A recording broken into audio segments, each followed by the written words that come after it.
Hey, everybody, welcome to this week's meeting, Red Flags when Co-Investing. I hope you're having a fantastic week.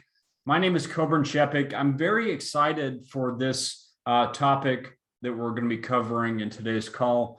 And the reason why we've decided to cover this topic is because, for one, anytime someone is allocating, an investor is allocating to investment, we obviously want to be sure that the operators that we're co-investing with are top-notch, the best of quality, have the best character, and have a great track record, and are able to navigate tough economic times like we're about to go into in the coming short months. And so what had happened, to back up a little bit, after the great financial crisis, 2007, 2008, we have had one of the longest expansion periods in history. So typically a cycle lasts approximately 10 years, which is historically about average. So people can expect a cycle about every 10 years, and we're going on 2023 here in a few short weeks. And so that would be, 14 years, hypothetically, that we've not received a correction like we are due for. And so aside from the longest expansionary period that existed before the pandemic sort of push that period down the road further. Now it's a few years later, and we're about to start paying for this. So what had happened was, after this massive expansionary period, then COVID kicked in.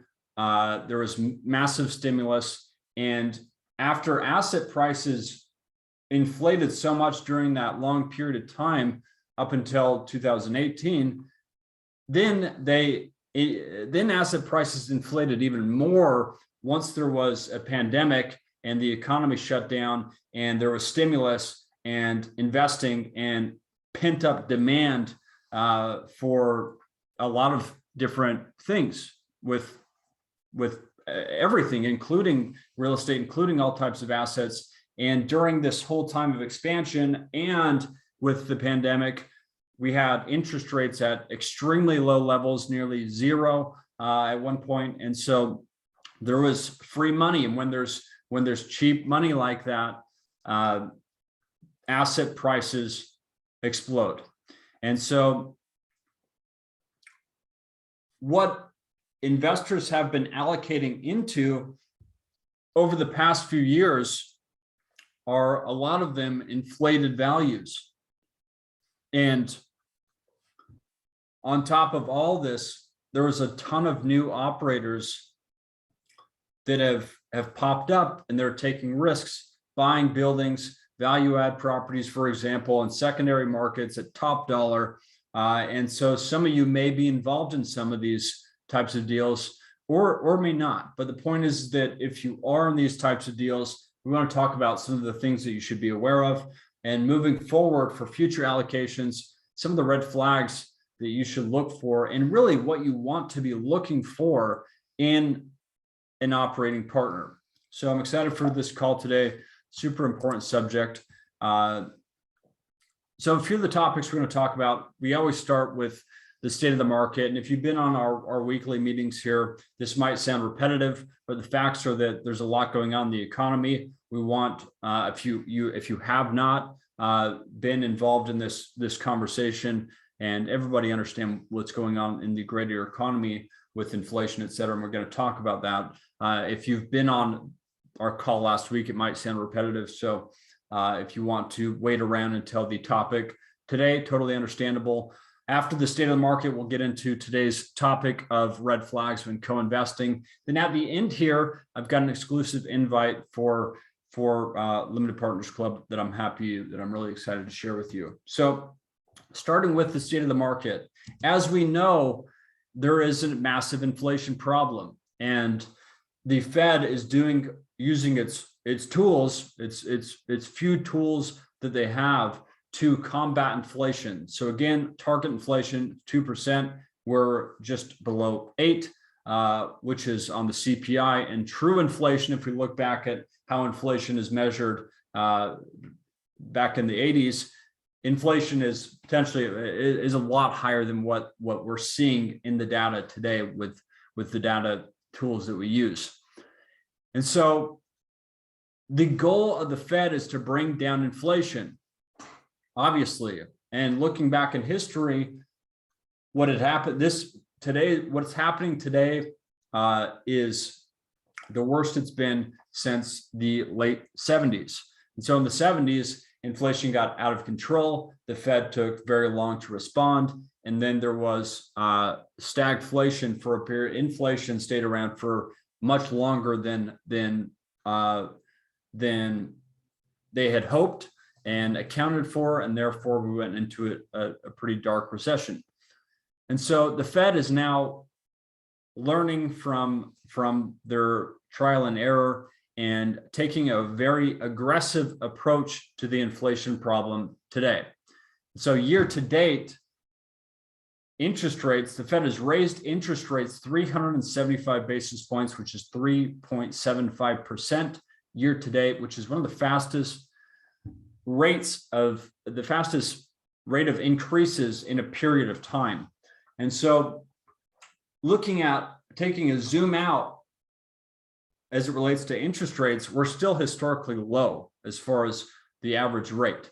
And back to this recent period of expansion that we're still on the tail end of, which is now turning, which we'll get into, interest rates have been extremely lower than they've ever been before. And now this boost, this rapid increase is putting major stress on the inflated values that have been bid up over the past 10 years.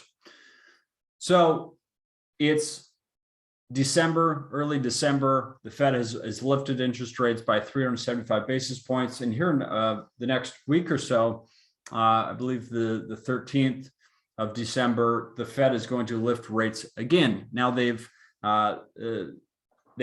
talked about sort of decreasing the aggressiveness, but still remain firm on 2023, holding rates higher, as well as increases in early 2023 as well.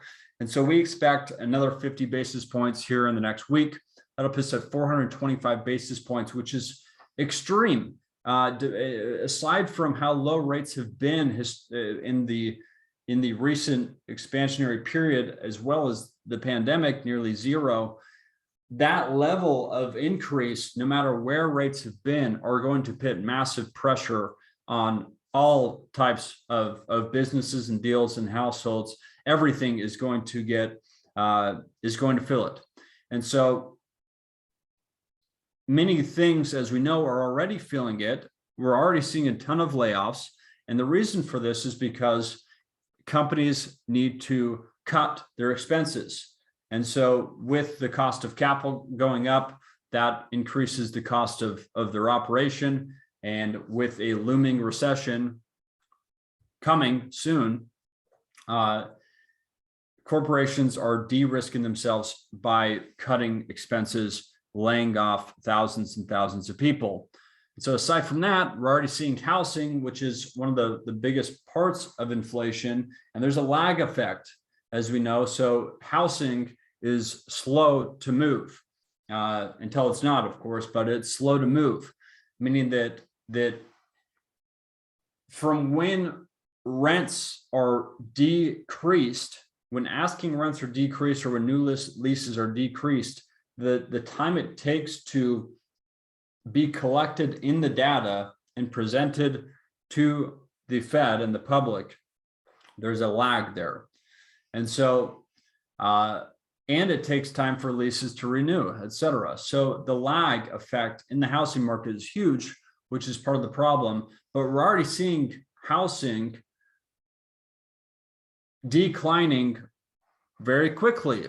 Now, looking historically, as far as how housing has performed this year to last year, it's decreasing. How housing has performed this year to several years ago, it's a different story, because the massive increase in values that happened over the past few years were outrageous. And so what we're seeing now is not even close to what's to come, in our opinion. And keep in mind that I am no economist. We're not economists here. We're looking at the data and having an open discussion based on what we see, based on what's happened in the past, and based on what we can assume, knowing these data facts. So the question is, are we going into a recession? Are we in a recession? The answer is in a gray area, because the definitions are a little bit unclear right now in this cycle. But likely, we are headed for a hard landing in the coming months, and that's what we'll see. That's what we're planning for. And unfortunately, there's going to be a lot of people that are affected, and whether you are affected or not, the point is that the world in every aspect runs in cycles. Everything, the human body runs in cycles, especially the economy, especially the world runs in cycles, as we know, right? And so during these cycles of sort of recalibration, new pricing discovery, new opportunities, there is a good side of this. And so my goal is to help you position yourself to be on the good side of this. The opportunities that will come from this cycle are unlike almost anything that we've experienced in history, because of the level of debt we have today. So it could get very, very ugly, and it will get ugly. But there's a good side of this, because the ugliness is where massive wealth is created by buying up the distressed pieces, businesses, real estate that operators at many different levels have created an opportunity for the ones that are prepared to buy at pennies on the dollar and reap the rewards of the next cycle. That's how this world works. And so I want to, by having these meetings, by having this discussion today on this topic, I want you to be prepared for what's to come, because it only happens times like this. I think I just said this, but times like this again only happen a couple few times in our entire lives. And so when these come, we can't sleep on them, because they don't come often. So that's where we're at. And we're going to keep having this discussion as things develop and as this all unfolds, and it will unfold. And it's a matter of time for the real distress to occur. And I hope that you're not on the bad side of it. But if you are, and if this will affect you, it affects all of us, but there is a good side to take, and we need to be optimistic about the opportunities and the strategies that we'll use to capitalize on what's to come in the very, very near future. And keep in mind, as far as what that timeline looks like, things do take time. During 2007, 2008, the market crash, the Fed was lifting rates in 2005 because they knew the market was inflated. So that was a 2-3 year period before a wave of foreclosures started to happen. Now, keep in mind that it wasn't until 2009, 2010 where the mess was kind of started to clear, right? So it's a 5-year period almost where hell broke loose. There's a wave of foreclosures. There's a wave of bankruptcies, and then new capital came in to clean up the mess. It takes time, you guys. So what we're about to go into, keep in mind that we didn't start raising interest rates this time in this cycle until March this year. So we've got some time. The distress will start to present itself. It already is through the creative ways sellers are acting to unload these assets. And so the Fed started lifting rates in March this year. We are now just starting to see some of the sellers, some of the operators panicking. We're in panic mode right now, both on the operator level and on the investor level. We've seen in recent articles this week, even, and I'm sure you've seen it as well, is that investors are wanting to pull out, withdraw their investment in some of these larger REITs. And we've seen some of the operators are now putting a cap on withdrawals because of the amount of there's a liquidity crisis. So this is the beginning of the debt or the distress that's appearing. And what's next is actually these properties, as it relates to commercial real estate, these properties going back to the lender. Then we've got foreclosures, and we've got a wave of bankruptcies. So the level of distress is going to take some time. We're already starting to see the beginning of it. Okay, let's get into our topic today, which is red flags when co-investing. We're talking about allocating alongside specific operators, and what we want to look for in order to be confident in the operating partners that we have. And so at every level, there is a vetting process. And my goal for this topic is to understand what to look for and really what should be, how you should vet the operating partners. So number one is, and I know we're out of order here if you're looking at the screen, number one is this track record, which is one of the most important subjects to look for. Like, without even knowing somebody, you can see somewhat of their track record, or you can have an understanding of the track record. How many deals have they done? What types of deals have they done? What markets are they in? Have they invested in or built in or operated in? And so let's use an example for this subject, and that's, let's call it industrial development in Phoenix, where I'm located.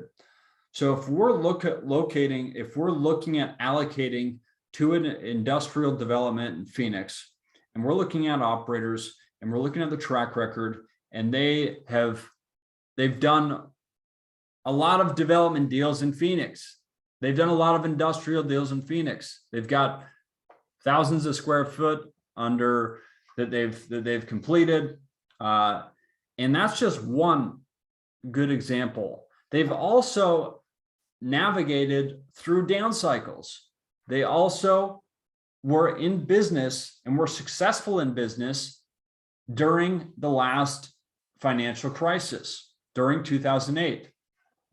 They should have gone through 2 down cycles. So they should have gone through, they should have years of experience in their network, in their immediate team that has successfully navigated these tough economic times. Because anybody, any operator, any investor can do well when there is cheap money, low interest rates, and there is demand. Anybody can succeed. So if you were buying, pardon my French, but if you were buying shitty apartments at extremely low cap rates in 2018, you would have, aside from in 2019, let's call it, you would have won. In the short term, you would have won because the massive amount of cheap capital going into the market, and the demand for the pent-up demand for allocating and seeking yield and buying property, you would have increased the value without doing anything. And so the importance of navigating tough times is because when interest rates rise and the economy turns the other way, the ones that have experienced those times are the ones that are going to last. The others are going to get washed away. So the track record. And so let's look at a poor example of this. If we're looking at an industrial development deal in Phoenix, and this operator they've never done an industrial deal before. They've never done they may have done development, but it was a single family. It was a single family development in Provo, Utah. It's a completely different market, completely different asset class, completely different tenants, completely different time. There's no reason to trust in that process. There's no track record there. They might have a great track record of single family development in another market, which is real estate, but it's not in the same basket. And so a track record that is aligning with the specific markets, the specific deal type, the specific project profile, and the specific sub-asset class is certainly key. And now the second sort of, what I would say, the second tier here in what we're looking for is, which is not on this list, because it's really the most important. But a track record is, you can see it. You can see it's on paper. Is someone's character, right? And I know a lot of the values that go into character are listed here, like communication and transparency, which we'll talk about, but the level of character. And now here's what I like to say.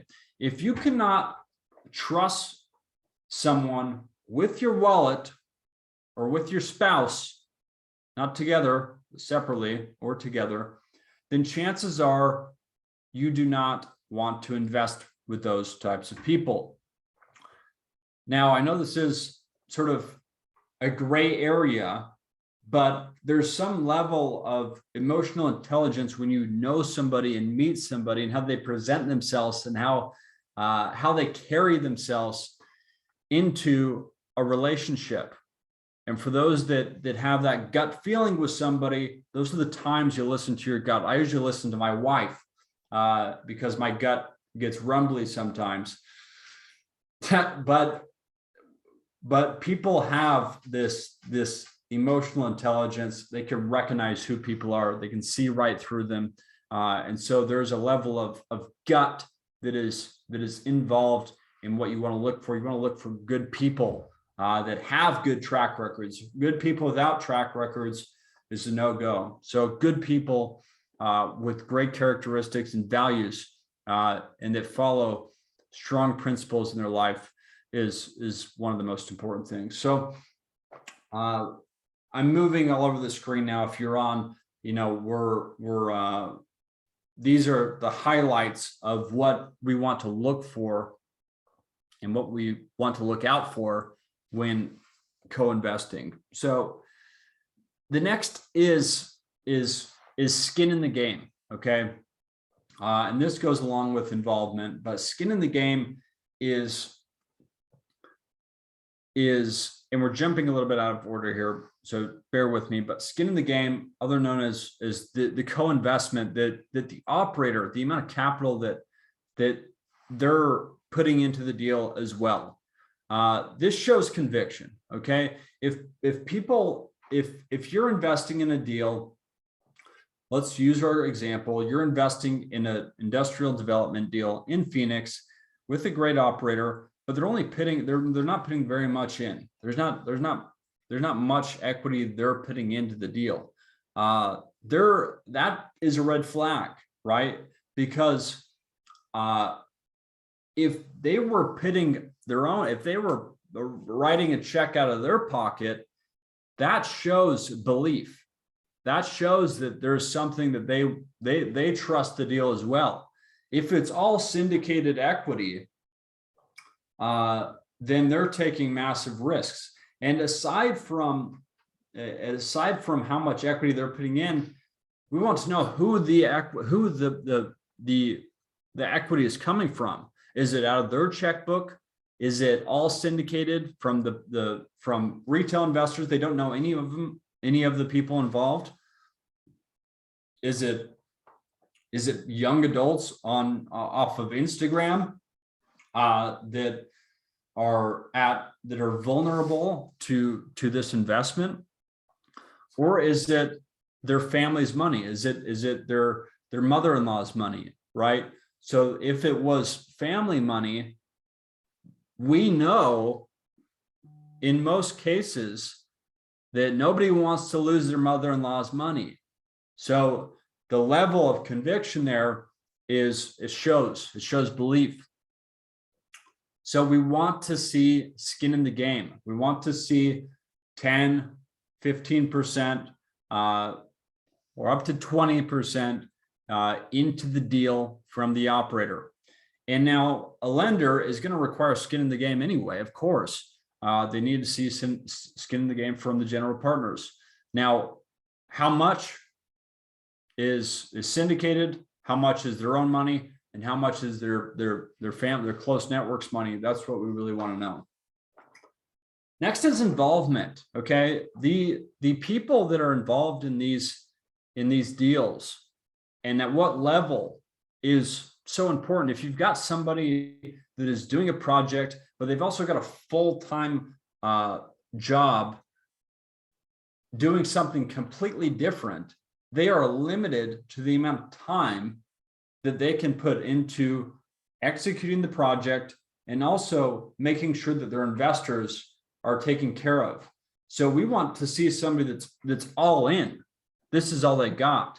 And they're putting full effort into this. If they've got other side hustles or a job going on at the same time, that's a potential red flag, and we don't want to see that. Next is communication. Just like any relationship, of course, we want good communicators.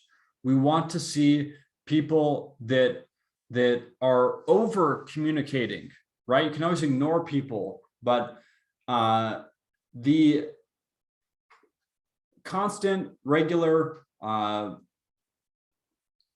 planned communication is so important. Just like any relationship with your friends, with your spouse, with your family, we want to see good communication. Without it, relationships fall. So regardless of the project and the track record, if somebody can't communicate, we simply just do not want to work with that person. We don't want to be around them. It's not a good relationship. So communication, overly communicative is a must. It's a deal breaker without it. And next is transparency. And this comes in along with communication as well, but being transparent in deals, even when it's hard to communicate, we want to see that, right? Bad news is better than no news. And as weird as that sounds, we need to hear as investors what's going on. So we're looking for transparency, which is a characteristic trait in specific people, specific teams. We need to have transparency. What is going on? What is going to be done about this? So for someone to say, I don't know, rather than hide the facts and create false information, we always want somebody to be honest and transparent. This is obvious, but it can be shown in many different ways when times get hard, especially like now, as we're in this crazy economic time. This is all going to shine because these deals, a lot of these deals in today's world that a lot of smaller investors are involved in, we're going to see who the character is going to start to shine. So when, for example, if somebody's got a tough deal they can't get out of, the value is not sustainable, cap rates have decompressed now, and transparency is going to be shown right now, who the good people, who the good characters are in this world. And so for those of you that have that are involved in some of these deals, you'll start to see investors or operators start to show the bad news and show what's going to be done and show how we're working through this and what we're doing and what the risk is, rather than saying everything's fine, there's still a massive demand, nothing's going to happen, don't worry about it. We want to hear the bad news. And lastly, that we'll talk about here as it relates to the subject is underwriting pro formas. When we go into a deal, these deals are underwritten with fancy professional modeling, okay? But there's still a human aspect, of course. This isn't computerized. Humans are writing pro formas. Our operating partners are underwriting this deal and making projections, which are assumptions based on how this is going to perform by what key events we're executing and how the market is performing today. That's the only information that we know, and that's what we're betting on. And so the level of aggressiveness or lack thereof on the pro forma is important to understand. It's important to see, and this that's why passive investing is sort of this gray area. This is not nothing's totally passive, because you as the investor, us as investors, we need to have knowledge or have a network of that has knowledge that can help us proof the underwriting. If we're going into a deal, let's call it a multifamily deal, and these operating partners are suggesting a 10% increase in rents for the next 5 years, year over year, that would be based on what they've seen during COVID, right? Well, during the pandemic, rents went up 20%, 26% in some cases. And so they're accounting for that increase. But we know, if you look at history, rents don't rise that much. And so their aggressive modeling is going to kill them at the end, and they're going to be over their head during that investment. And so we want to look for conservative underwriting, but not even conservative. It's about realistic underwriting. What's realistic? What has happened in history? And what is the outlook of the investment based on what we're buying today, based on what the market's at today, based on the external factors with rising interest rates and demand increasing and everything else? What realistic assumptions can we make for this investment for a period of time? The exit cap rate, the exit underwriting is totally unknown. We can make fair assumptions, but what happens 5 or 7 years down the road is totally out of control. So that's why operators and investors need to focus on the now, based on today's market price, based on today's rents, and get a good deal based on today, along with aligning with all the external factors like interest rates and everything else. So I hope this kind of covered some of the important things that we all should be looking out for when allocating. And mostly we're investing in the jockeys here. And so